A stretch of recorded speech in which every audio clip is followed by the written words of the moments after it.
Mhm.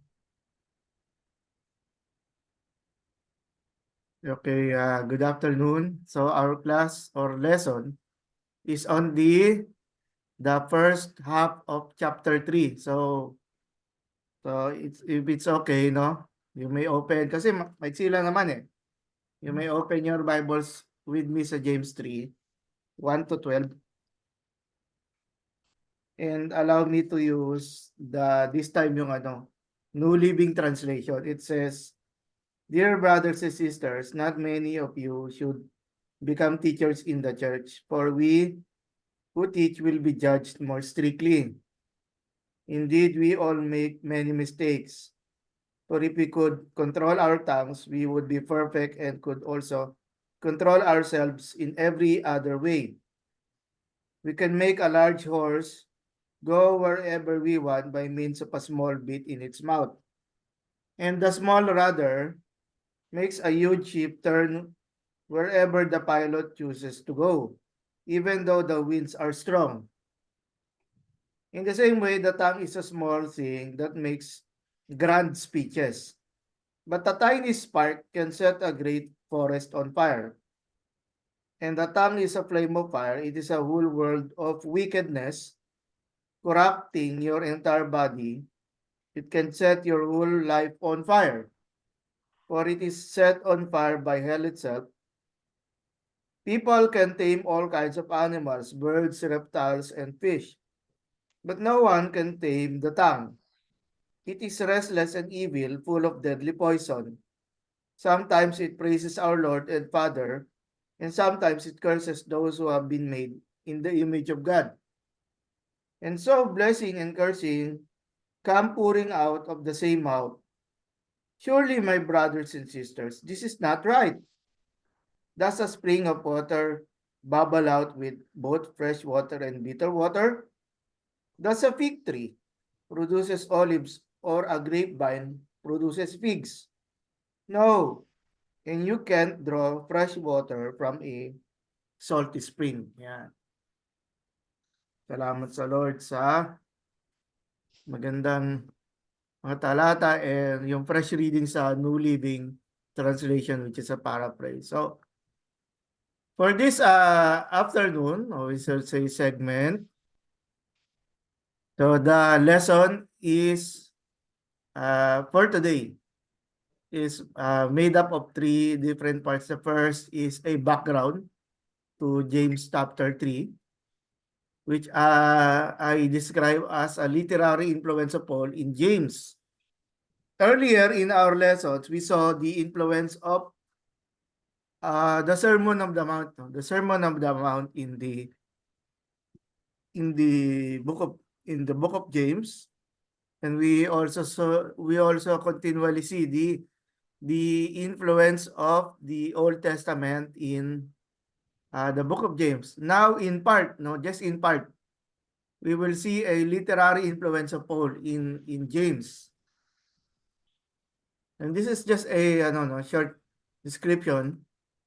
According to Finn Perkins, following the journal entitled Tongue on Fire, Ethics of Speech in James, Paul's letters provide important clues about the literary and communal function of James, but its author does not compose an epistle modeled on Paul such as one finds in the pseudonymous letters that supplement the Pauline corpus. The literary habits of James make any sources difficult to pin down. In one of our earlier discussions, what we call the influence of the Old Testament in the New, is that we have different types. No, the first is an allusion. The first is a quotation, rather. The second is an allusion, and the third is an echo. So, yung allusion, sometimes it is just one or two words in a phrase that alludes to a text in the Old Testament. Now, yung echo doesn't use the same words, but the idea or the theme, no, especially for those who are familiar with the Old Testament, no, pa yung mga Jewish Christians in the first and second centuries, no, they could easily associate, no, the echo, no, even if the word is does not follow exactly, but they echo it reminisces the idea from their stock knowledge from the Old Testament. But again, citations of scripture and possible allusions to Jesus' sayings are notoriously problematic. This is perhaps Pim Perkins was referring to the use of or the influence of the Sermon of the Mount, no? In the tradition of the Sermon of the Mount, rather, which arrived, no, which were written down, no, by James. And so, Pauline epistles invoke Paul's authority as an apostle of Jesus Christ and scripture citations as premises in argument. And we think, no, that the Old Testament is wala nang there is no question to the authority of the Torah, no, the Torah, Nebim, and the Ketubim. There is no question. But with regards to the authority of Paul, no, authority of Paul during the first century, it is now being sabihin natin, it is now being appraised, no, or given a high position, no, among the readers of the early Christian community, no. At that level of linguistic detail, James has no explicit connection to specific Pauline letters. So si James would not use yung phrase such as according to Paul in the letter to the Corinthians. Walang ganon, no. That's a very a citation that would sabihin natin reflect the years of the third and the fourth century churches, but in this during this time now, hindi pa marahil applicable yon. Rather, the James would use terms that were likely used by the churches from the from the Pauline community. The dispute over works and salvation does not engage Paul's logic, but apparently emerged from a third party sloganizing. So, yung theme na yon about the doctrine of the justification by faith, perhaps during this time is still in the process of being being codified, no. At there is a potential na kasi it's really difficult to pinpoint when one letter was written and then or what we say, which came first, no, whether the book of James or the letters of Paul. So it is really difficult to to go into that direction, Ito si Margaret Mitchell, written in the Journal of Perkins. By the way, magandang hapon din, Pas Jerry, magandang hapon. It provides a helpful, ang lesson natin ngayon yung yung seeming influence ni Paul, yung writings ni Paul sa Book of James, Yun, for example, approach to understanding how James reflects influences from the Pauline corpus by investigating how its author engages in creative recasting. Ang observations ni Margaret Mitchell, hindi ko I hope I would get the chance to look at her material, sa obvious letters, the Galatians and Romans, Mitchell concludes 1 Corinthians, in the group. So interesting na yun, na observation yun, how there is a potential influence of Romans, yung Galatians, we do not have a problem with that, remembering that Paul and Peter were there, alluded in the book, in the letter to Galatians, and even James, with regards to the issue of yung yung Jewish Christians forcing their Gentile counterparts to to become Christian, but also at the same time remain within the boundaries of Judaism. No? So James 2:5 is a remembered assemblage of bits from 1 Corinthians 1:27, 28, 1 Corinthians 6:9, and 1. This is an example, no? So James 2:5, listen, my brother, beloved brothers, has not God chosen those who are poor in the world to be rich in faith and heirs of the kingdom, which He has promised to those who love Him. Yun lang, to those who love Him. Reminds us yung sa ano, no? Yung Romans chapter 8, yung eschatological ano, no? Yung ano, yung idea ng ano, no, ng um the sense of eschatology in ano, no, the Paul's letter to the Romans, no? Now, 1 Corinthians 1, but God chose what is foolish in the world to shame the wise, and God chose what is weak in the world to shame the strong. God chose what is low and despised in the world, even things that are not, to bring to nothing things that are. 1 Corinthians 6:9, or do you not know that the unrighteous will not inherit the kingdom of God? Do not be deceived. Neither the sexually immoral, nor idolaters, nor men who practice homosexuality. So there's a continuation to that in verse 10. And 1 Corinthians 2:9. But as it is written, what no eye has seen, or ear has heard, nor the heart of man imagined what God has prepared for those who love Him.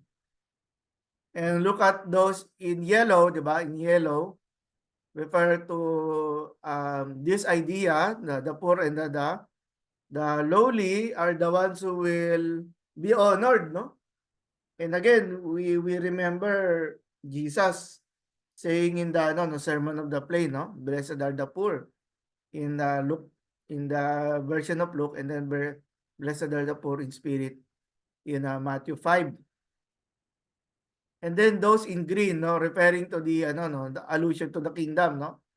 Yung heir of the kingdom, heir is related to inheritance, no? So will not inherit the kingdom of God. And then the blue one is which He has prepared, promise to those who love Him, referring again to to what God will do, no? For His children. And this is again another example of literary influence, no, of Paul with the letter to the Corinthians in the middle column, and the book of James in the third. So this is really up to you, no, to explore on your own, but at least it gives us a seeming parallel. And again, when you whenever I think of Corinthians, no, I always remember yung problem of division, the division in the church. Although um, uh, Paul in 1 Corinthians 13 had a long description of the imperative of love, no? Yung love as the solution to the division in the church. We recall, no, yung Leviticus 19, no, the use of James, the use of James of Leviticus 19 on the imperative to love one another. So, but we will not go over with that. I'm just trying to show to you that there may be yung 1 Corinthians 13, no, undoubtedly, no, is influenced, no, by the imperative na to love one another. Although we do not see that Paul writing that in a very yung in a precise manner. So we see there are terms, no, in the left column, unstable, and then the word zealousness and strife, and then to be zealous, or and then there yung word na unspiritual, and then member, or a member, a particular, di ba, a part that belongs to the whole, di ba? Member. And then boasting, and then yung empty or empty faith. Yan. And we remember yung argument ni Paul that a Christian who says that he has faith but is not shown in works, no, is professes a dead faith. Professes a dead faith. So allow me, no, and I think that because since we are since we are studying the third chapter, perhaps you would agree with me, yung students would agree with me that there is a sense of, or there is a motif of division happening in the Jewish Christian church, being led by James, whether it is a small church or a church that is yung the biggest, among those house churches, or reflective of the community that attends the synagogue, is really yung division naman kami comes in different forms, but in chapter 3 na single out dito yung yung problem of speech, so according to Walmarans, the situation presupposed by this passage is a community, this is torn apart, torn apart by strife and dissension because of too many people vying for the office of teacher. This profession was very popular due to considerations of finance and prestige. Prospective teachers, in an attempt to acquire a following or to influence other people, to join him or to be convinced, probably entered into bitter debates with one another, similar to those between Jews and the Pharisees and the Sadducees. Opponents were cursed, 3 verse 10, similar to the curses uttered by Paul against the so-called Judaists of Philippi and Galatia. Again, yung Judaists, these were the Jews who were convincing, others, whether Christians, yung proselytes nila, to remain faithful in Judaism, But again, Paul said that the gospel taught by Jesus is a gospel of freedom. So James contends that only people in control of their tongues are qualified to teach. Diba? There is also the issue of loyalty, diba? Yung sense ng loyalty that if you are loyal to the Christian faith, so that is what that will be the content or the elements that you are going to teach, And also, of course, we will not set aside yung teaching also goes hand in hand with morality, 'di ba? Yung lifestyle. 'Di ba?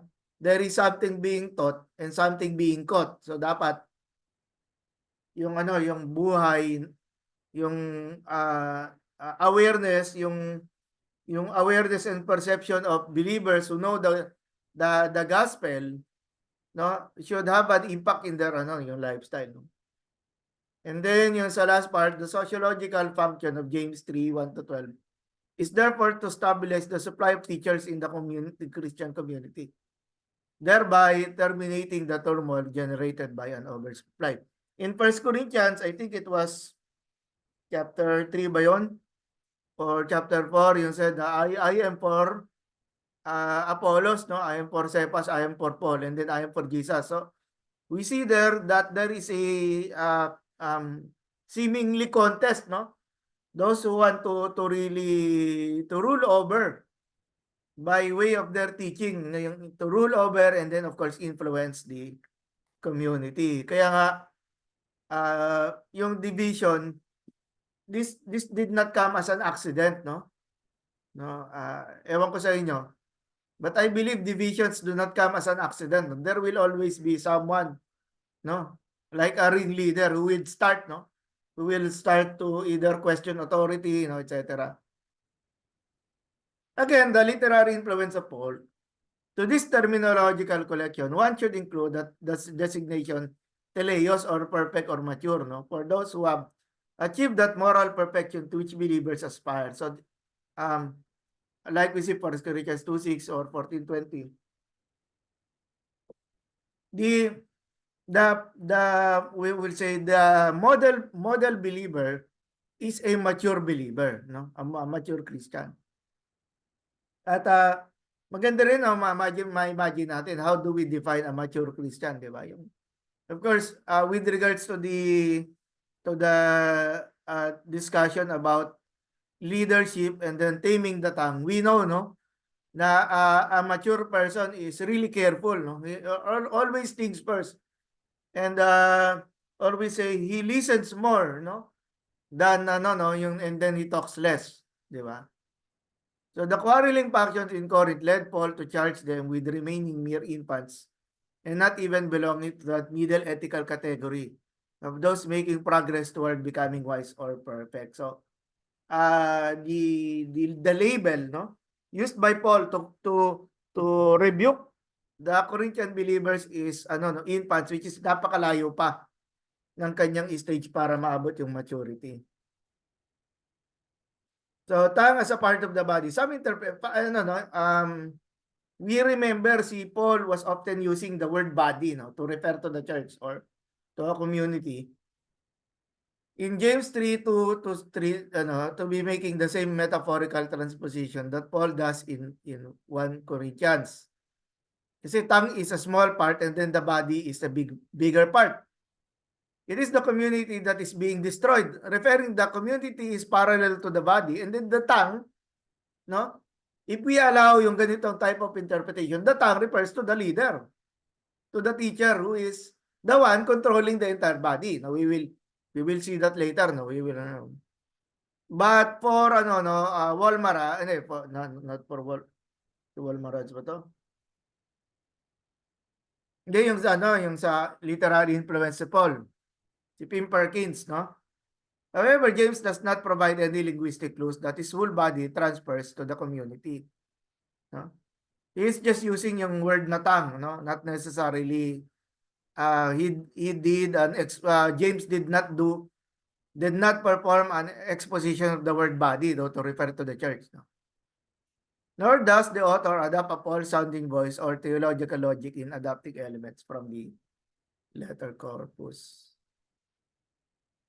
So on taming the tongue, at least ano, no, we get to na idea whether dito lang ano, no, remember class, no, it is up to you, no, whether you will accept, no, the hypothesis. Wala tayong problema doon if you do not accept. Hindi naman kayo babagsak, no. Ano lang, ang maganda doon, if you want more information, at least I'm leading you to the materials that you can use, no. Okay, on taming the tongue, sa chapter 3 onwards, si Douglas Moo hypothesized between this paragraph, James focuses on the problem of dissension and disputes within the community. As earlier we saw, no, na pati si Douglas Moo nakikita niya yung problem ng division happening in the church, no? These two issues are naturally related since impure, especially critical, speech almost always accompanies quarrels and arguments, no? Another unifying factor within the section dealing with community dissension is the theme of envy. That will be yung discussion natin sa next meeting. So, kung wala tayong class next meeting, so ano pa, sa isa pang ano, to be precise, sa ano pa, sa 27, ano, which is ano na, ano, yung eve na siya ng ano, no, ng Holy Week. Okay. So this is a picture ng ano, no, yung nakita ko na yung picture ng mga rabbi. But ano, no, bigyan niyo ng discretion yung ano, no, yung eyeglasses, no. Kasi baka hindi pa naman created yung eyeglasses nung ano na to, no, nung era na to, no. No? At the background yung merong menorah, no, or yung seven yung lampstand, no, na merong 7 lamps, no, 7 light. So again, ano, no, before we go on, very interesting kasi when we siguro i-share ko yung sense of interest, no. Kasi whenever we ano, no, you may or you may not agree with me. Every time we read yung James chapter 3, na hindi natin masyado nabibigyan yung attention yung teachers. Ang talagang binibigyan natin ng attention dun, yung problem ng speech. Okay? Yung problem ng speech. At parang bang, ano yun, si James was providing a general introduction of how Christians should talk, no? Parang ano yan, talking 101. Pero sa aking pag-aaral na-realize ko na yung buong passage pala na pinag-aaralan natin ay tungkol lang sa mga teachers. Kasi nga naman, there is ano, no, yung speaking, talking is a general activity, okay? Lahat tayo nagsasalita. We all need to communicate.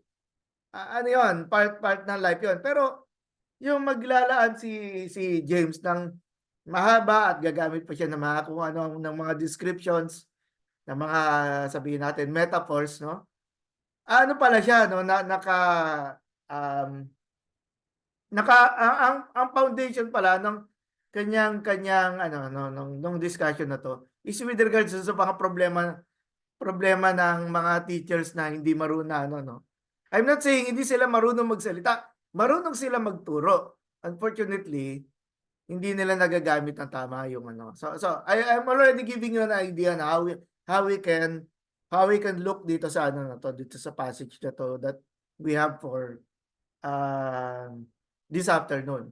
So this is ano no, yung ano no, yung verse 1 at nanghiram pa ako ng dalawa pang ano no, translation ng scholars no, yung translation ni Gandry at saka ni Martin Dibelius no. Yan, NASB, do not become teachers in large numbers. What's interesting dito sa NASB na to is inilalagay niya in large numbers parang ano, parang syempre numeric no. Wag daw dumami yung teacher. In other words, kasi yung isa is wag magmamadali maging teacher. That's another way of saying yung time element, no? Yung para bang kung gusto mo maging teacher, i-prepare mo yung sarili mo. Dito naman kasi in large numbers, wow, kung pag-uusapan natin sa DepEd, kailangan yan ng maraming teacher. Eh. So hindi yun yung context nito, no? Ang sinasabi dito, yung mga sa loob lang ng isang church, kunyari ang church ay 50 members lamang, no? Bakit naman kailangan walo, no? Walo yung teachers ninyo, no? And I'm just trying to point out, baka naman yung walo ay kailangan. Kanya-kanyang church yan. What I'm saying here is ano no, yung nawawala ano yun, maging maingat no, yun marahil yun ang gustong sabihin ng mga translator ng NASB no. Kasi those we are teachers will encourage stricter judgment. Not many sa ESV, not many of you should become teachers, but bad for you know that we who teach will be judged with greater strictness. And then, don't many of you become teachers, my brothers, knowing that we teachers in brackets will get greater judgment. Ito naman si Dibelius, ano siya, no, gender inclusive, no? Sinama niya rito yung mga babae, no? Let not many of you be teachers, my brothers and sisters. Ayun. Okay lang naman kasi ano yan, buwan ng kababaihan naman eh. Kaya maganda nakikita na Teacher April, no? Nakikita natin yung inclusivity ng ano no, ng mga kababaihan sa translation. Ayan. There are early discussions about speech in the book of James. James 1:19, understand this, my brothers and sisters, you must all be quick to listen, slow to speak, and slow to get angry. So 1:26, if you claim to be religious, but don't control your tongue, you are fooling yourself and your religious is worthless. So perhaps yung 1:19 and 1:26 is it's an idea na for the reader which James will develop later. At ito na nga, naka-arrive na nga tayo dito sa James 3. So this in early discussion, makita natin sa three columns na ito that yung word na Istanbul, di ba? Istanbul,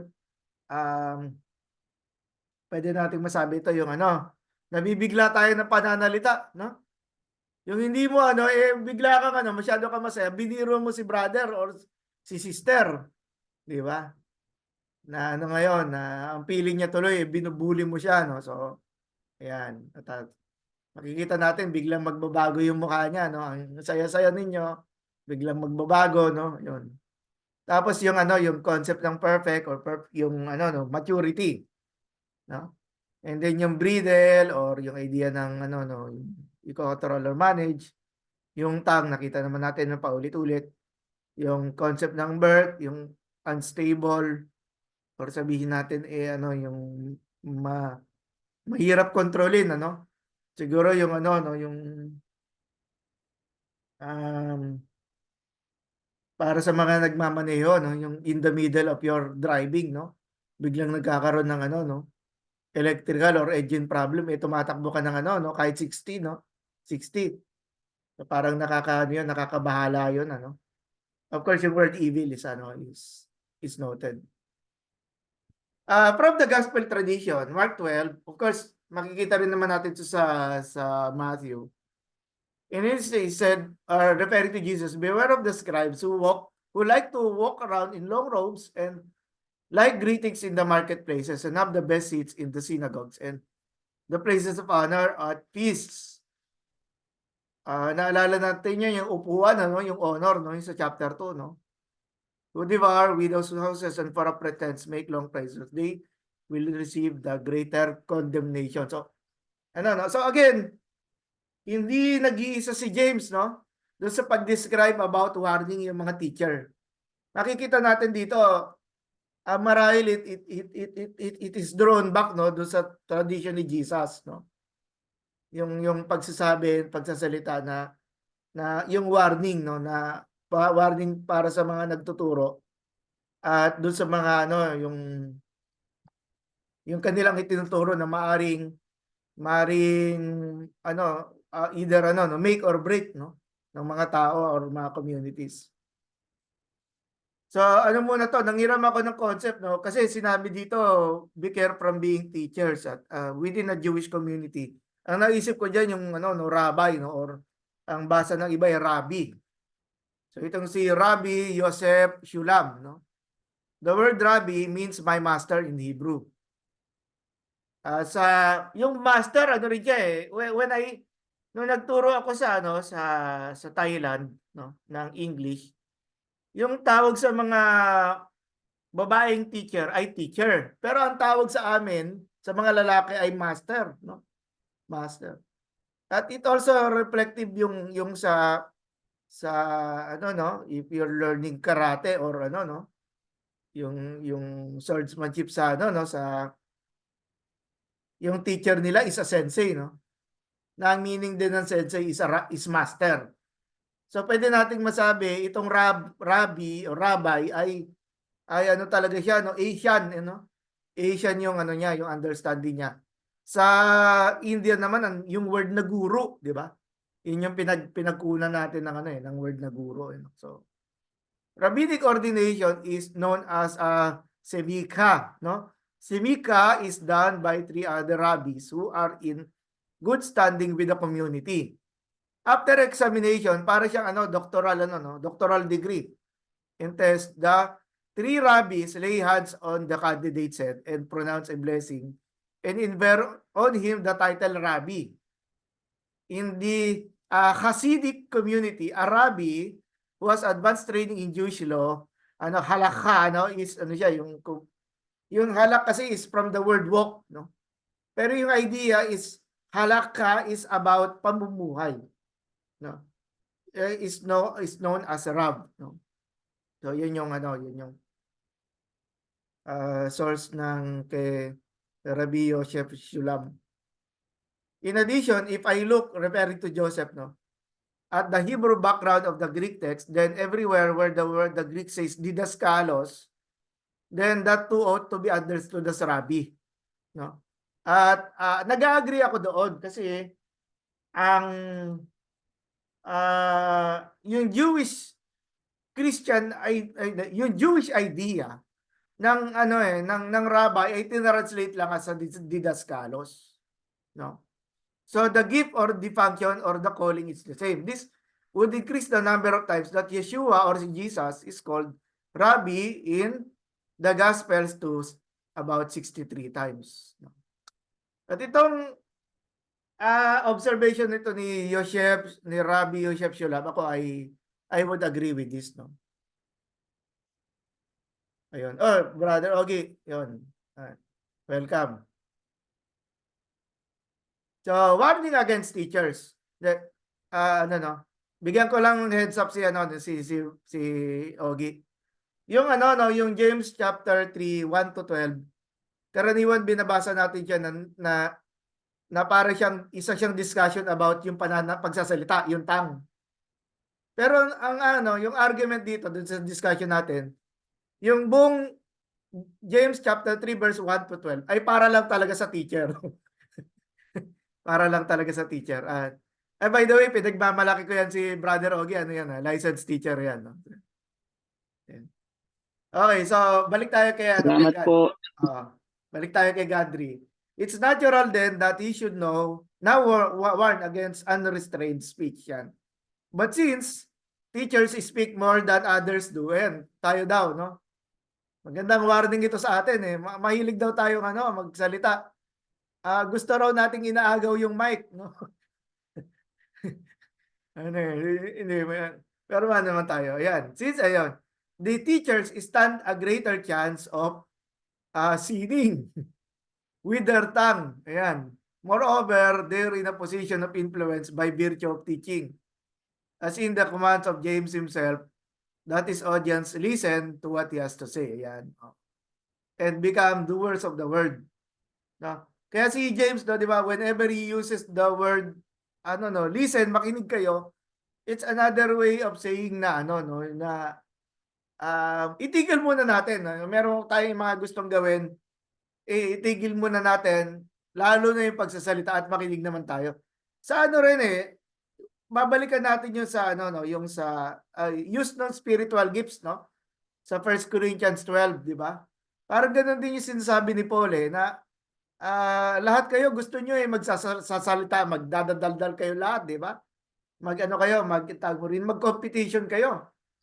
And then, ang sinabi ni Paul sa mga taga-Corinthians, kaya merong isang word of no, instruction, mag-ano tayo, makinig tayo one by one. No? Tigil muna kayo, no? Doon sa masyadong nagiging emotional sa pagsasalita nila, di ba? Tigil muna kayo. Pakinggan natin yung sinasabi nitong ano, yung pangungusap ng Diyos dito sa whether a prophet or a fellow. No? Martin Debelius, there is a warning against excessive thronging for the profession of teacher. No? So, yung ano nga, yung sinabi ni James chapter, doon sa James chapter 3 verse 1. No? Notice verse 1 pa rin lang tayo. No? Na ano, no? Yung admonition would be totally isolated if it were not elucidated. Teachers are exposed more than others in the danger of committing a verbal offense. Siguro maganda itong ano, no? Magandang ibigay ito na warning kahit dun sa atin yung sa ating mga Bible study leaders, di ba? Namamahalan ng Bible study leaders, kahit yung mga Sunday school teachers natin ng mga nagtuturo ng bata o kabataan, di ba? Maganda nagpapatuloy yung warning natin, no? Warning natin na ano sa bagay ng pananalita or even yung expression. The power of the tongue, going back to Perkins, si Pen Perkins, if James 3:3-12 holds a comparable view of how difficult it is to refrain from speaking, the perfect man in verse 2 should not be read as actually existing. So para kay Pen Perkins, yung sinasabing the perfect or the mature man is a hypothetical person. No? Ayoko sabihin hindi siya nag-exist. At ayoko rin naman na mag-overread natin na si Jesus yung tinutukoy niya dito. But of course, again, because yung siguro yung perfect example na pinakita ni Jesus, we may have reasons to think about it. Yun nga lang, dito kasi merong kino-compare dito yung ano no, yung immature at saka yung mature person. So perhaps naman meron din namang mga mature believers within the Jewish Christian community sa time niya, no? So that hypothetically, distinction that embraces the author and audience, all of them stumble in many ways. Tayo yon. Whereas the perfect, so hindi tayo. Tayo yung laging nagpo-fall short, lagi tayo yung nagkakamali. Tayo yung nakakapagsalita ng hindi maganda, no? Ano yun? Whereas the perfect or yung mature, talagang maingat, nakikinig muna, di ba? Hindi siya yung nagmamadali bigay agad ng kanyang opinion, di ba? On one reading, logos word refers to speech. On a second level, the philosophical o yung word na logos can be taken as reason. Yung sa do not stumble, no, in the word yung pagsasalita, pero of course lahat naman yan pinoprocess dun sa mind, dun sa reason, no. Kaya naalala din naman natin dito yung ano, no, yung sinabi ni Jesus na kung ano yung nasa puso, di ba? Sabi niya, di ba, ano yun, kinriticize niya about ano, eating and ano, no, yung sa washing of the hands, di ba? Sabi ni Jesus, hindi yung pumapasok sa bibig ng tao, no? Kung hindi yung lumalabas, no? At kasi nga lumalabas daw ay galing daw dun sa puso niya, no? At when we get do sa susunod na section, which is verse 13, sa susunod na meeting natin ay ano, no, ay mapag-uusapan dun yung problem ng envy, no, yung inggitan, no, na nagiging cause kaya dahil merong pagkakainggit, dun ngayon lumalabas ngayon yung ano, yung mga hindi magagandang nasasabi. Sorry. The tongue's relationship to the body provides the central thread in elaboration of speech. Two comparisons for control, the bridle and the horses, and the sheep's rudder. Now, notice yung observation ni Tim Perkins, yung word na control, di ba? Na yung pagtuturo, again, babalik na naman tayo doon sa teacher, di ba? Babalik na naman tayo doon sa teacher. Na yung teacher ang merong ano sa driving, siya yung merong hawak na ano, siya yung may hawak ng manibela, di ba? At pwede niya tayong dalhin kung saan niya tayo magustuhan, di ba? Yan, the bridle and the horses and the sheep's rudder represent the tongue's relationship to the body. So yung tongue, yung dila, naalala natin, di ba, yung sa part sa description ni Paul sa ano, no, yung body, yung eye, di ba? Yung eye and then the mouth, di ba? No? So dito naman yung ano, no, yung tongue, and then yung ginagamit dito ni James is ano, ang tawag mo dito? Illustrative, di ba? Kasi yung dila natin, di ba? Yung dila natin is ano siya, mukha siyang ano, yun nga, comparable nga siya dun sa ano, yung timon, yung rudder na ginagamit ng ano, ginagamit sa ano, no, yung sa sagwan para kontrolin yung ano, no, yung barko, no.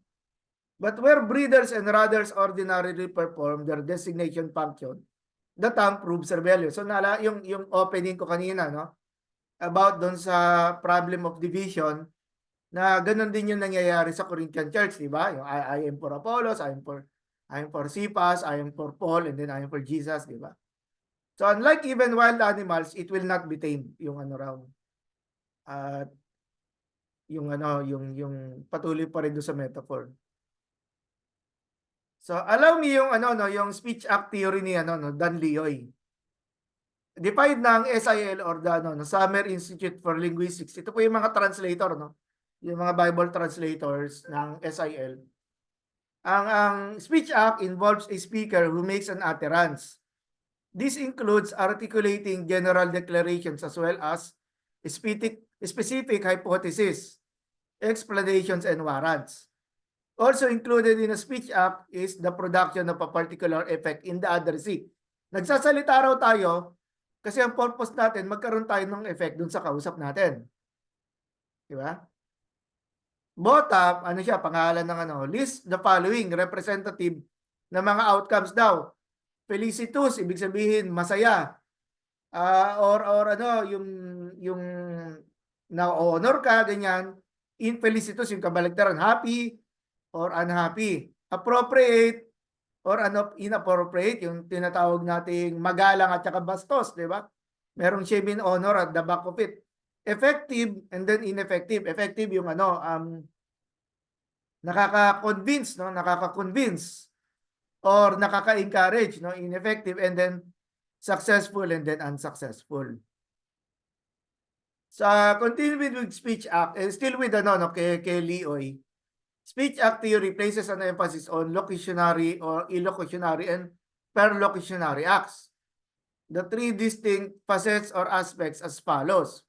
Locution is an act of saying something. Elocution is the act in saying something. And perlocution is the act performed by saying something. For example, perlocution brings about certain effects, no? Kagaya ng ano, no, nami-mislead mo siya.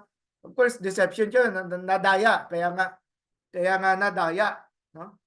Yung for example, estafa, di ba? Kaya nga nadaya kasi magaling magsalita pero hindi naman pala totoo yung ano.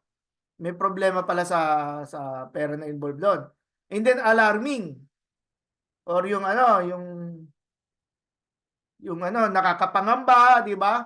O kaya naman ano tayo, talaga yung mga natutulog kailangan gumising talaga. And then the other ones is convincing.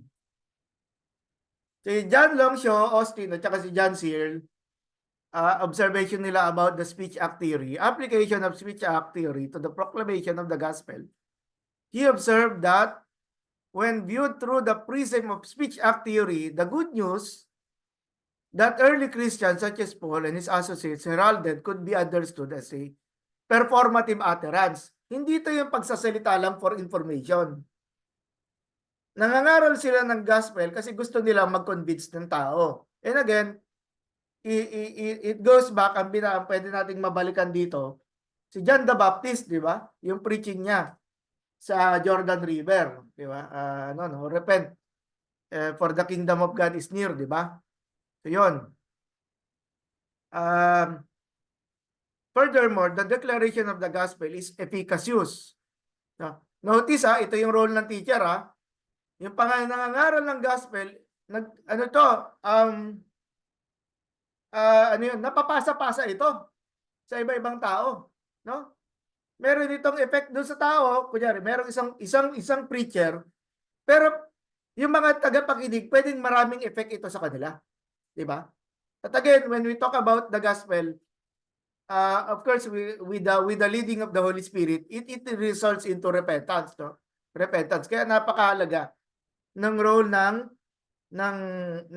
teacher, ng content ng preaching, at saka syempre yung yung activities ng preaching. When referring to God, still with speech act theory, the Creator uses the heralding of the good news to initiate, establish, and preserve a relationship between Himself and the unsaved. No? So yung Holy Spirit ay gumagawa, kumikilos siya para yung mga tagapakinig ay na-challenge na move sila, no? Again, there is a speaker kasi naalala rin na natin sinabi ni Paul na Romans 10 kung walang nangangaral, di ba? Paano makakapakinig kung walang nangangaral, walang nagtuturo?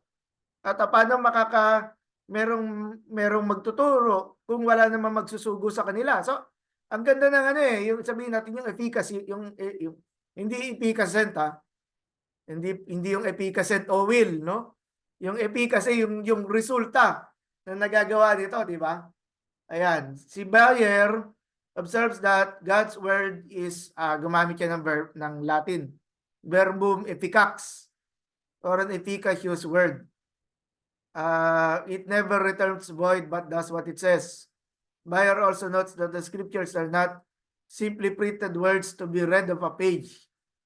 More importantly, they are life-giving words. No? Again, going back dun sa inspiration of scripture, no? 2 Timothy 3:16. Life-giving words that stimulate our senses and emotions, our memory and imagination, our hearts and desires. Kaya yung sister ko, by the way, no, she's psychology major. Nasa US siya. Tapos ang ministry niya ngayon ay para sa mga children, no? At with regards to children, yung mga potato, no? With regards to children, yung yung role ng teacher in encouraging, no? Siguro hindi ko na kailangan masyadong mag-dwell doon kasi lahat naman tayo teachers eh. Pero yung idea, minsan yung gaano kalaki ng epekto, no? Yung isang tao na talagang, di ba, pupunta siya sa church, di ba? Ang bigat-bigat ng kanyang nararamdaman, di ba? Tapos nandun tayo, hindi natin alam yung problem niya. Okay, hindi natin alam yung problem niya. Pero yung konting pananalita lang natin, na yun pala yung kinakailangan niyang mapakinggan, di ba? Yung gawa ng Diyos, di ba? Ay nakakatuwa, no? Yung kumbaga na yun pala yung meron ng dealing ang Lord sa kanya. Tapos ginamit pa yung speaker, whether tayo yun as preachers, no? Ginamit pa tayo, makapagsalita tayo na nabibridge yung gap, no? Yung pangangailangan niyang salita na kailangan niyang mapakinggan, yun yung nadadala. And siguro, ano na, ito, glory to God na lang, no? This was nung first Sunday of the month, no? At pagkatapos ko mag-preach ng ganyan, no? Pagkababa ko, merong lumapit sa akin, ano siya, bisita. Bisita siya, no, syempre, madaling ma-identify bisita, sasabihin, ito po ang mga bisita, ganyan, tatayo, ganyan. Eh, pagbaba ko ganyan, di kakamayan ko siya, kakamayan, di ba? Ganun naman tayo eh, para kumustahin yung mga bisita, tsaka yung dahil tapos na yung service. Sabi niya, Pastor, oo nga, yung sinabi mo kanina, tungkol nga, no? Tapos bigla siyang, ano, yung parang nagkukumpisal sa akin, para akong pare, no? Para akong pare, doon ko pa lang siya nami-meet bilang bisita, no? Tapos sabi ko, syempre, gano'n na lang, sabi ko, hindi ako yan, ano yan, gawa ng Holy Spirit yan para ma-realize mo. So sabi ko, God bless you. Salamat at ganun yung ano mo, salamat at ganun yung pagtanggap mo ng salita ng Diyos. So yun, nagbibigay lang ako ng example, no? Alam ko lahat tayo meron tayong mga ganung stories, no? So hindi ko kailangan sabihin na ang yabang naman ni Sir Eddie. Hindi, naniniwala ako kahit kayo, meron din kayo mga ganong ano, mga ganong pagkakataon na ano, nagpapasalamat yung tao sa inyo. Yun nga, as a resulta, siguro, gamitin na natin yung Latin ni Bayer, no? Verbum efficax, no? Nagmamarunong sa Latin, no? But again, yung purpose nito is yun nga, yung life-giving words, stimulated senses, emotions, our memory, and then imagination, our heart and desires. At saka, ganun din na mga kapatid, doon sa ano, yung ina-attended namin ni Mrs. dito sa Tansa, dahil lumipat na nga kami sa Tansa, under pa rin ng, ayun nga, kanila Pastor, Pastor Norman, bakit ko pa ano, na-mention ko tuloy siya dito eh. Na ano, yung minsan tatawagan ako ni Pastor Norman to pray ko yan, mag-pray para sa merong may birthday, no? Ako, ano ko yun, tinatanggap ko yun kasi napakaganda ng opportunity to pray. Papanalangin yung ating kapwa, di ba? Yung ano nga, sabi ko nga kahit prayer para sa birthday kasi bago pa lang kami sa Tansa So paraan din yun para nakikilala din kami, di ba? Yun. Speech act theory. So the preceding outlook resonates with apostolic teaching in which the written and proclaimed word are both understood. Naalala ko rin sa chapter 2, after the day of Pentecost, ang sinasabi doon, they broke bread together and then yung teaching of the apostles, no, yun yung pinag-uusapan nila, which was coming from the Jesus tradition. And then yung sa Hebrews 4:12, it is we're alive and active, no? 1 Peter 1:23, it is living and enduring. And then sabi nga yung it is scripture is inspired by God, theopneustos. At yung theopneustos is a compound word, no? Kitang-kita niyo naman yung word na theos, di ba? Theos, no? And then the other one is pneutos, or related to the word pneuma, which is spirit, no? Kung literally, God is spirit siya, God is spirit. Pero, sa creation story kasi, related dun sa Genesis chapter 2, yung theopneustos is yung God breathed, hiningaan niya yung lupa, no? At nagkaroon ito ng buhay, kaya siya naging tao, no? Yung pneuma, ang function ng pneuma is not yung literal na spirit, but wind. Wind. It is wind. So yung paghinga, kaya nga hiningaan ng Diyos, no? God breathed. Merong wind na naging instrumental doon sa creation ng tao. Because the creator of the universe is the divine author of scripture, its promulgation is essentially beneficial. For instance, God's word is immeasurably useful for teaching sound doctrine and for showing people where they have strayed from the truth. Pasensya na kayo kung kanina pa tayo masyado nag-i-invest, no? Doon sa responsibility ng teacher, no? At siguro kahit nga yun lang ang matutunan natin dito. Okay na yun yung responsibility ng teacher. Okay na yun. At mag-close na tayo ng PowerPoint. Pero again, yung responsibility. James reminded his fellow Christians, while it is notable to aspire to a teaching ministry, such believers are liable to receive a stricter judgment. Ayun na yun. Sa, ano yun? Nalimutan ko tong CSB. Merong ano yun, harsher condemnation yung ginamit dito. This means God would evaluate their lives more rigorously. Tayo daw yun. Kaya kung meron pa kayong dahilan para mag-back out sa ministry, now is the time. Dahil daw ang laki ng responsibility natin, and yes, pero hindi, ano naman tayo.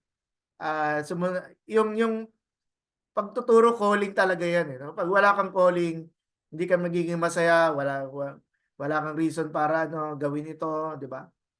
This means God would evaluate their lives. Okay, nakita na natin. Such a sobering observation is not intended to discourage teachers in the church who are gifted and called by God. After all, providing biblical instruction continues to be an essential part of carrying out Jesus' Great Commission to make disciples. At maalala natin yung fivefold ministry sa Ephesians 4, di ba? It is God who called the apostle, the prophet, the teacher, the pastor, and then the evangelist, di ba? For the building up of the body of Christ. Kahit si si Apostol Pablo, binibigyan niya ng positive portrait ang teacher. Pero again, ang sinasabi lang dito, mag-ingat, di ba? This observation recalls the discourse in section 1, wherein the proclamation of the good news is categorized as a verbum efficax. Wolmarans, in 3 verse 2, it is argued that he who is capable of controlling the tongue is also able to control his body. Yan. Bumabalik tayo dito sa metaphor ng yung maliit lang siya pero napaka-powerful niya. No? The similes clearly also have a positive content because controlling a horse and steering a big ship amidst strong winds are positive actions. No? In Stoic philosophy, the man's lower part is being controlled by his higher part. At yun din yung hiniram ni Apostol Pablo doon sa pag-describe doon sa head, no? That Jesus is the head of the church. Jesus is the one who controls the body. Pero in parallel, no? Yung nasa itaas o sabihin natin yung dila, no? Ayun yung pagbigay ng malaking impact and influence doon sa buong katawan. Like ito dito sa kabayo, no? Yung bit diyan, yung nakaipit doon sa yung kinakagat, no? Yung kinakagat ng kabayo. Kaya yung talaga, yung sabihin natin, naturally talaga, no, tutuloy yung laway nila kasi, di ba?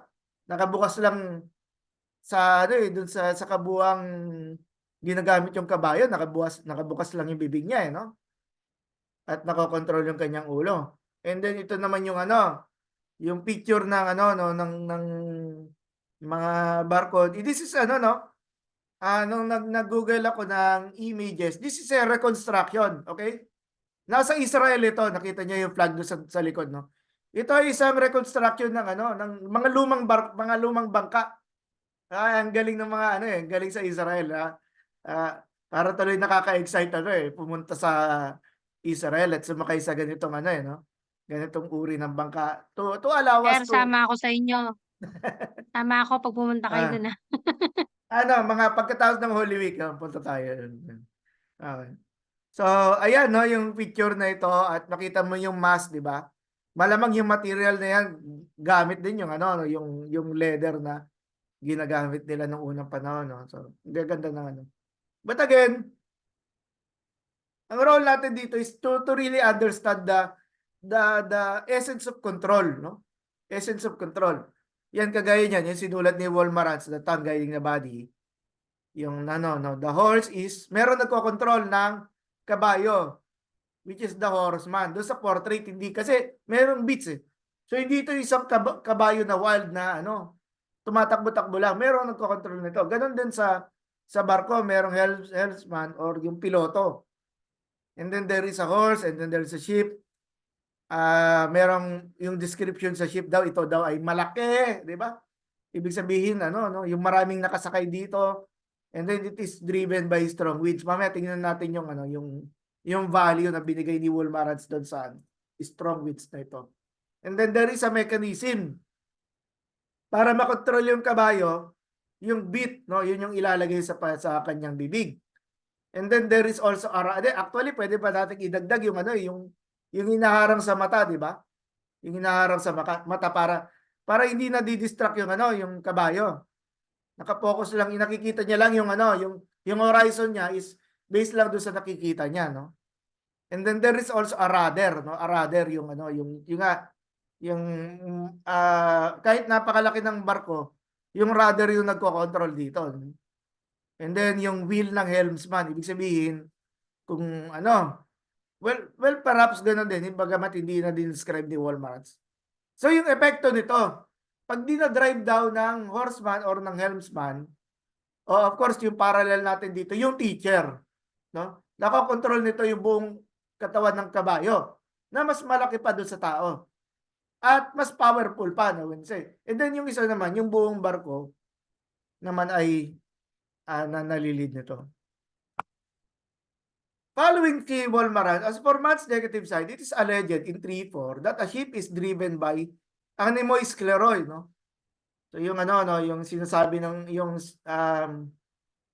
para sa mga Lasal Green Archers, no? Lasal Green Archers, the wind, no? Anemoy, no? Yung animos, yan. Yung scleroid, literally a criminal winds, no? Alluding to the forces driving man himself. So yung hindi natin nakikita, no, yung palang being driven by the wind, no? Yung tinutukoy pala na wind dito ni James nakakatakot na hangin, ano? Para doon sa mga nakasakay sa barko. No, nakakatakot pala to, no? Something na hindi natin masyadong na-appreciate when we just look at the English, no? Alluding to the forces driving man himself, if man's good side is localized in his reason, it is possible that James regards man's negative side as being located primarily in his passion. Kasi, di ba, paglalaban yun eh. Kung merong malakas na hangin, no, wala na tayong magagawa doon sa hangin. Ang control natin nandoon sa timon, doon sa rudder na sinasabi. O kaya naman doon sa mga naglalakbay sa dagat, 'di ba? Kung malakas, hindi ibababa nila yung mast, no? In 4:1, he explicitly states that fights and quarrels emanate from man's desires. Yun. Pag-aaway ng mga tao. The effect of man's positive side on his bodily behavior is, for example, to praise God, while his negative side is responsible for the universal sinfulness of man. In a similar vein, James stated in 3:11 that the same fountain, no? Kung yung fountain ay teacher, di ba, yung pinagkukunan ng tubig, eh. Kung walang teacher, walang teaching. At kung walang spring, walang pagkukunan ng tubig. Sabi, does not supply sweet and bitter water, blessings and curses. In 3:12, this idea is developed further when he emphasized that the fig tree or the grapevine should produce figs and grapes respectively. Similarly, the teacher should act according to his real or divine nature. In fact, 3:12, it is the words of the teacher which betray his real nature because a salt fountain cannot produce sweet water. So again, no, ginagamit dito yung metaphors to show na na parang bang ang hinahanap ng Lord na mga teacher, yung mga honest, no? Yung mga maiingat, mga careful, yung mga, of course, yung pag-aaral is one thing. Maganda yung nakakapag-aral tayo. Very helpful sa atin yung knowledge. Pero, meron tayong tinatawag na delivery. No? Yung pagpapahayag, yung paraan ng pagpapasa nito. At ganoon nga, kung yung spring na dapat fresh water ang nilalabas maalat, di ba? Hindi siya talaga healthy. Hindi siya healthy inumin. The means by which man is corrupted is by temptations, no? Coming from the cosmos, yung worldly temptation or the principles of the world. Kung hiramin natin yung sinabi ni Paul sa mga taga-Colosas, no? That part of the world ruled by the devil. In 3:6, James states that the tongue as a destructive force is kindled, no? Nasisindihan. Sabi nga, maliit na apoy nga lang daw, no? By the Gehenna, ang Gehenna is ano, hindi siya, kasi yung ginamit ni James dito ay is a person, no? Yung word na Gehenna is being used to personify the someone who is living in hell, which is the devil, di ba? Hell personified as the devil. In 3:15, the corrupt teacher again acts according to yung ano, sa next meeting pa naman to. Sophia Daimoniodes, no? Sophia Daimoniodes, no? A diabolic wisdom. Yun daw yung lumalabas sa isang teacher na ano, na hindi niya tinatake responsibly yung kanyang tinuturo. From the images of a horse controlled by a bridle and a ship steered by a rudder and a bush destroyed by a fire, no? It may be deduced that the tongue is regarded as the part of man which controls bodily behavior. For the Stoics, it is man's reason. Kaya, tama lang, ang laki ng ano, no? Yung laki ng responsibility ng teacher. Si James, pag-imagine nyo, class, ang dami niyang ginamit na ano na metaphor. Pwede namang isang metaphor na lamang. So yung repeated use of metaphor is again for the purpose of ano emphasis, no? Empathic, gusto niyo talagang ano maging ano, magbigay ng malaking warning. Magbigay ng doon sa mga nagpapatuloy sa pagtuturo, makita nila yung laki ng kanilang responsibility. Concerning his own bodily behavior, positive use of the tongue results in positive deeds. So, titingnan naman natin, hindi naman lagi tayo puro negative, no? When we talk about the use of the tongue for negative reasons, no? Yan, yung ano, referred to them by the teleios. So, meron namang ano, it is an invitation naman for teachers to continue, no? To continue kung nagtuturo ka, gamitin mo yung gift mo ng pagtuturo. And along the way, syempre nagkakamali tayo, kagaya ng sinabi ni James dito na we make mistakes in many ways. Pero doon sa mga pagkakamali na yun, natututo tayo. We do not remain the same. To the point that at least, kasi ang teleios is nasa dulo, tama-tama, no? Malapit na yung ano, no? Yung Holy Week. Yung it is finished kasi, no? Ano yun, ano yun, no? Tetelestai, no? Naka-focus siya doon sa word na teles, yung ending. Na tayo nag-i-improve, ay patungo tayo doon sa isang kalagayan na ano na tayo mature. No, one who has acquired all virtues and who has developed each one to ripeness.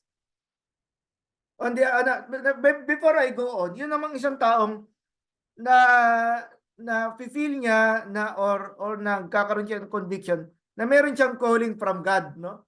Calling from God. Ang totoo dito is something that always draws him back, no? Or pushes him away is yung kanyang sarili, di ba? Kaya nga kunyari may nagsasabi, Pastor, gusto ko talaga naman magturo, pero ang pakiramdam ko hindi ako worthy, di ba? Hindi ako karapat-dapat para dun sa sa office ng pagtuturo. Well again, doon naman din, alam ko tayo naman lahat ay galing sa ganong pagsisimula, di ba? At yung ating sinimulan, at least yun yung makakapagbigay ng encouragement sa iba na, alam mo, brother, okay, alam mo, sister, ganyan din naman ako noon eh. Pero tinayuan ko, no? Tinayuan ko yung pagkatawag, yung pagkatawag na ibinigay sa akin ng Diyos. At alam ko, marami akong pagkakamali, ikaw, marami ka rin pagkakamali. Magkakamali ka rin in the future. Pero yun ay stepping stone para sa ating lahat, no? On the other hand, the negative use of the tongue leads to the exact opposite, referred to akatastatos, no, unstable in 1:8, or akatastasia, instability sa 3:16. Evil deeds are associated with the negative use of the tongue. Okay? This negative use of the tongue is characterized as duplicity. Double-sided ka. Nagpupuri ka pero nagmumura ka rin, no? Yung ganun yun. Yan, malapit na tayo matapos sa first section. Effects to the community. It is not explicitly stated sa 3:1-12 that the use of the tongue has an effect on man's community, community life. Pero it is already implied, no? Hindi na natin kailangan hanapin pa yung word na community o yung epekto ng community dito sa sa passage na to. It may, however, be inferred from the broader context of in 3:16, one reads of strife and in 4:1 of conflicts. So, inuna muna ni James yung parang cause ng problem, and then later on, inilahad niya na yung problem. Yung cause ng problem, yung hindi maingat na mga tagapagturo, at ang naging resulta nito ay ay division, o yung mga buhay ng iba ay nasisira dahil sa kanilang ginagawa. The converse may also be deduced, namely that positive use of the tongue has constructive effects on the life of the community. Ito yung gusto nating ma-achieve, no? When reading the similes of the horse and the sheep and the bush, the meaning seems to be shifting. On the first reading, the horse, the sheep, and the bush seem to refer to man's bodily behavior. On the second reading, the broader context, which is yung taking into consideration, this term seem to include the behavior of the community. At yung tongue, ngayon ay nagre-represent doon sa teacher. Doon sa gustong maging influential doon sa kanyang community. Okay. So, mga inputs nyo?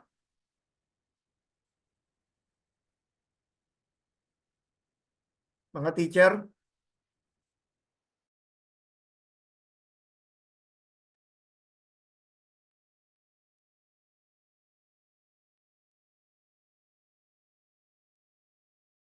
Ano po tayo feedback kasi nandun na naman din yung mga illustration tsaka parang na-exhaust na natin yung yung portraits ng na to, no? Sir, siguro sa akin ang na-emphasize sa akin, dati kasi hindi ko katulad nga po yung nabanggit niyo, yung chapter 3 parang sa akin regarding sa speech lang, kumbaga yung yung distraction na kaya niyang idulot.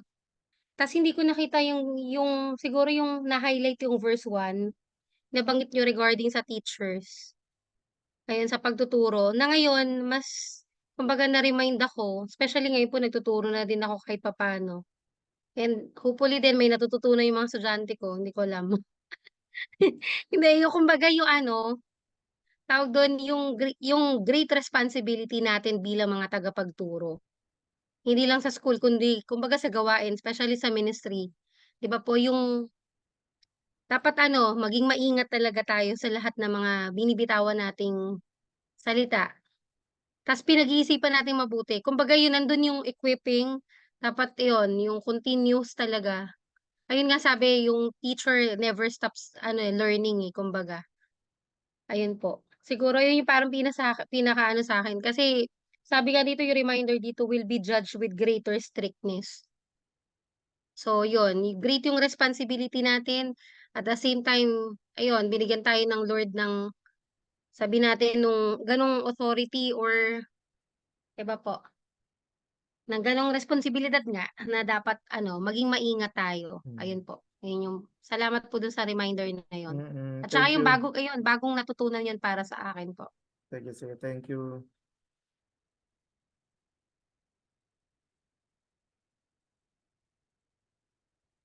Wala na?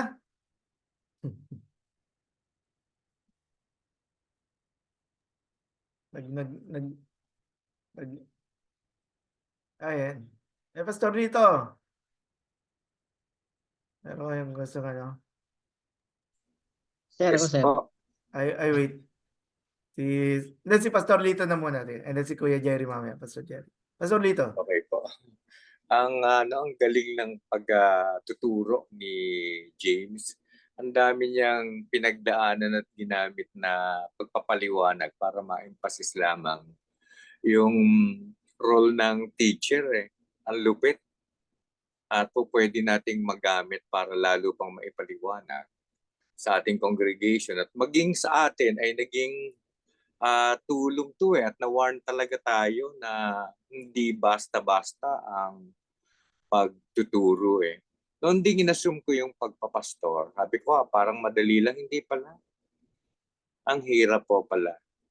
The way kung paano kayo magtuturo, the way kung paano ninyo magbibigkas kayo ng salita, may impluwensya ng buong community or buong body, mahirap.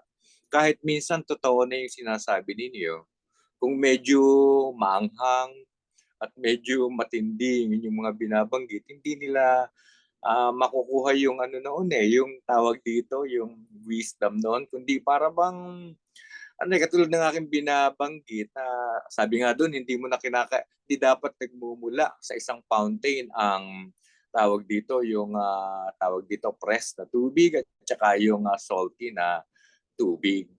Talagang ang galing ng pagpapaliwanag ni James. Napakalupit. Talagang natuto po tayo. Amen, amen. Thank you, Pastor Lito. Yeah, Pas Jerry, ikaw naman po. Sige po, sir.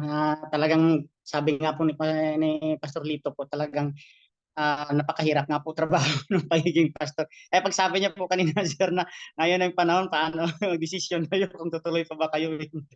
Parang mahirap nga po, talagang napakahirap. Kasi sa totoo lang po, sir, ako, nakikita ko kasi kuya ko pastor din, talagang napakahirap po kahit sa buhay lang. Pero itong tinuturo po ngayon ni James sa atin na talagang pati sa pagsasalita, kahit doon sa pagsasalita na sinasabi niya dapat maging alisto tayo sa pakikinig, maging maingat sa pananalita, mahinahon sa pananalita, at slow to anger din sabi niya doon sa 19 to 21 nga.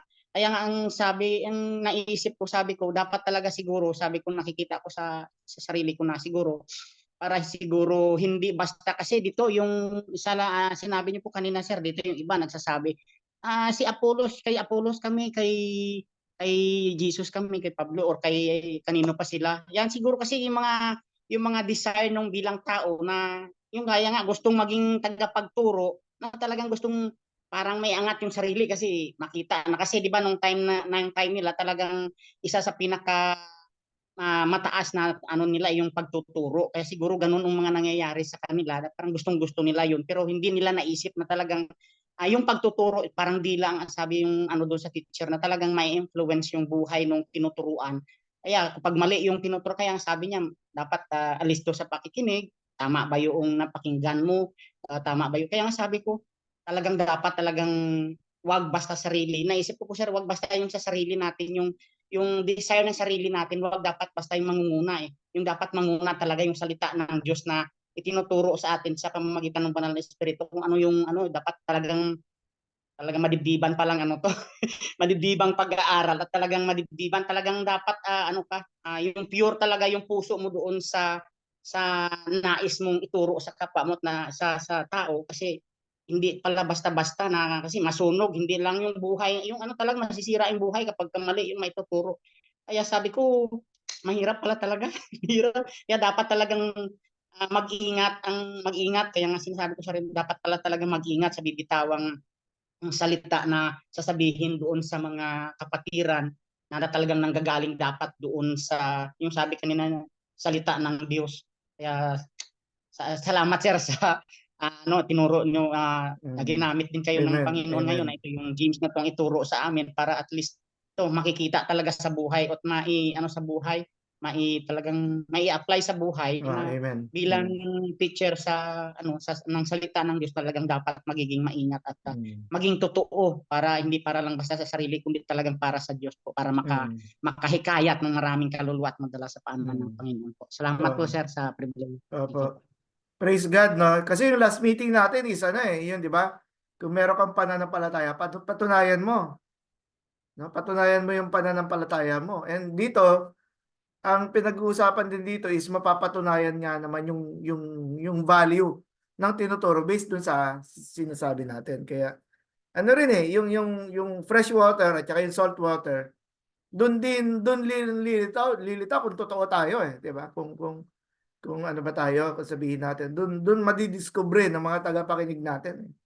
Kung sound teaching ba yung ating ipinapahayag, 'di ba? O kaya naman hindi naman. No? Si Pasaldi o kaya Brother Ogie, si Pastor Saldi. Ako, sir. Opo. Sa akin po siguro sir yung napakahalaga na yung pag-iingat nga, sabi nga nila, yung pag-iingat sa paggamit ng at saka siyempre yung may pagmamahal din dun sa ginagawa natin at dun sa itinuturo natin. Kailangan din natin talaga nung may dedikasyon at siyempre sabi nga ni Ma'am April din na talagang equip ka din dun sa itinuturo mo. Kasi madidiscover din nung mga ng mga tagapakinig mo na eto hindi nag-aaral to, kung ano lang yung mga stock knowledge niya, yun lang din ang tinuturo niya, yung mga narinig niya, ganon. Talagang madi-discover nila, ilang beses na namin narinig yan sa mga dati na gano'n namin. Parang sasabihin nila, eto hindi talaga nag-aaral to. Kaya napaka-importante na equip ka bago ka magsalita o bago ka magturo, lalo-lalo na sa kongregasyon. At syempre yung may pag-iingat talaga doon sa mga binibitawan mong salita. Hindi yung salitang kanto, yung sinasabi natin lalong-lalo na sa pulpito kasi may mga nagtuturo, especially yung mga harsh na mga pastor gano'n. Talaga yung pagsasalita nila kung minsan talagang ginagamit nila yung mga salitang kanto din. Kaya napaka-importante na may paggalang din doon sa pagsasalita po natin. Ayun sir, yun lang po yung sa akin. Thank you. Thank you. Meron kang dagdag? Sige po. Okay, makinig tayo. Ang observation ko lang po, hindi lang siya, yung text hindi lang concerns doon sa concept ng manner ng pagsasalita kundi may relation siya doon sa yung temperament ng tao. O yung emotion mo, related siya doon sa bagay na yun. Sa emosyon, sa damdamin, sa temperament mo, sa mood. So, feeling ko, mahalagang bantayan din na hindi lang yung content ng sasabihin, kundi yung damdamin mo. Pag galit ka, yung tendency mo is to curse. Yun yung verse 10 yun yung tendency. So, ang tendency natin is to say ng mga masasakit na salita, yun yung tendency. So, tingin ko ang dapat din bantayan ng isang teacher, hindi lang yung content o manner ng kanyang mga sasabihin o pagsasalita, kundi yung kanyang damdamin, emosyon, motibo, yung mga ganon. So, dapat matignan din yung ganong bagay. Kasi kung lagi kang galit, mainitin ang ulo mo, so may mga tendency ka na masaktan mo sa mga salita yung taong kausap o tinuturuan mo. So, hindi ka nakakapagbigay ng proper instruction, mga good advices or better point of views, hindi ka makapagbigay ng ganun kasi yung damdamin mo driven ng hate, driven ng anger, di ba, ng insecurity. So pag ganun, mga driven ka ng mga ganun, may tendency na hindi ka makapagturo ng mga gandang bagay. So yun lang po yung Thank you, brother. Imagine nga natin na minsan yung bago tayo pumunta ng work, minsan masyado tayong work focus, work focus. At to the point na hindi tayo aware, tama yung sinabi ni Brother Ogie. Yung pala, siguro ang practical side nun is pag nababagabag yung emotions natin. Siguro stop muna tayo. Kahit na alam natin merong trabaho, hingi tayo ng permiso doon sa kunyari tayo may tinuturuan, ganito, sabihin na, pwede ba bigyan niyo muna ako ng kahit 5-minute na break, di ba? Yung 5-minute na break na yun, pwede yun. Mag-spend ka muna ng time ng prayer, di ba?